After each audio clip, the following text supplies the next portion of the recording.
You know that feeling when you get out of the cinema theater and you have already forgotten almost the entire movie, except for a few intense moments? Well, the Banshee of Inisherin will leave you with the opposite of that. What at first seems to be a slow paced movie will get fast and heavy rather quick. Actually, you might even get the impression that, like the protagonist, the little control that you had is slipping away and you cannot regain it. You will be hit with emotions of sadness, insecurity, hope, claustrophobia, and an overwhelming need for change as you begin to empathize with the characters and think about your own journey through life and your satisfaction with your current situation. As I mentioned before, the size of the island plays a big role in how those involved feel. Their feelings of claustrophobia and anxiety are almost palpable. Everything is so near, everyone is so close to one another that it is impossible to escape and have your own privacy. I have to admit that The Banshee of Inisherin is a strange movie. However, it was a delight to watch. The story might revolve around Padraig and Colm, however the impact is felt all around the island, and especially by those closest to them.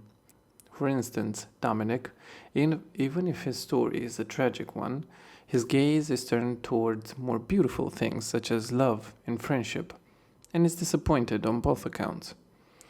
Siobhan, Padraig's sister, is the intellectual on the island, and the conflict between her brother and his friend pushes her into making a life-altering decision that might ultimately lead towards a better life.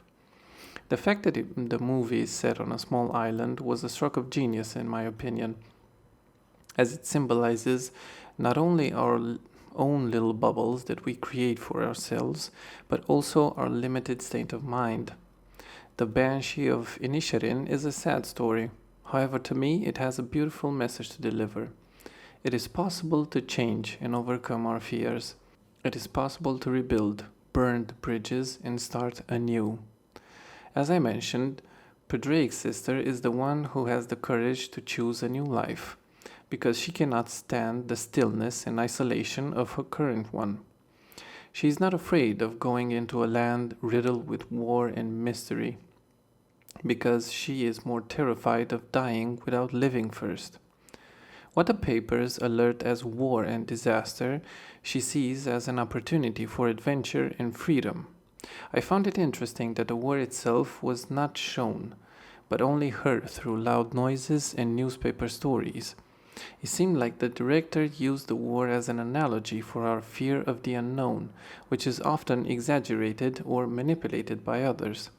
Padraig's remark that it doesn't matter, they'll be at it again, struck me as a reflection of our tendency to give up easily and to accept conflict as normal. I could talk about it a little more, however, I would be spoiling the movie, and instead I recommend watching it. Even if it's slow paced, it will leave you with something to think about. I hope you enjoyed my brief description, and let me know in the comments below if you saw The Banshee of Inisherin and what do you think about it.